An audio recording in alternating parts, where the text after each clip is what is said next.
just made me cry of joy. Let me read this line to you. Death is stripping away of all that is not you.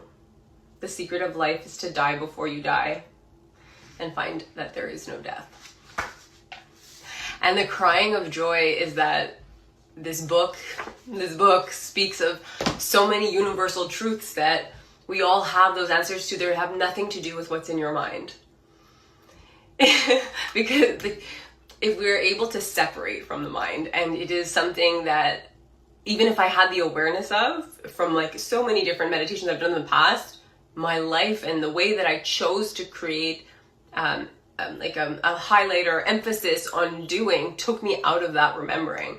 And it brought me to a point, a lot of people are going through this right now where they cannot live the same way that they've been living, like so much anxiety, so much stress and worry, and it's not where you can't live that with like that. It's poison to always be worrying or planning, and it is so acknowledged and celebrated to be busy and accomplished and successful. And I got to this point where I'm like, none of these things feel right, because it always feels like I'm waiting for the next accomplishment or what's the next thing to do. And it just felt this like inauthenticity within myself. I'm like, how am I'm not even me when I'm doing that. I'm always future me, which doesn't even really exist. And we read the book that there's no other moment besides now, right? Like there's no future and past, it's only now. And so if you are someone like me that is an overthinker and experiences a lot of anxiety because like their mind is always going, this book,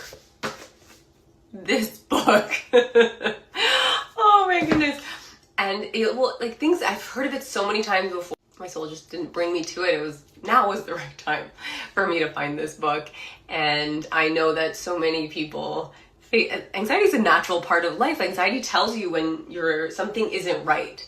Right? But a lot of the times we go to our mind to solve the problem and don't realize that the mind is the ego and it's not really us. So going to the mind is never going to solve the problem. And learning to witness your ego or witness the mind and then actually be all that you truly are, which has nothing to do with your mind, will free you of that. So if you want to get out of this overthinking loop, get out of your head and get more grounded, because if we're up here, we are definitely not grounded.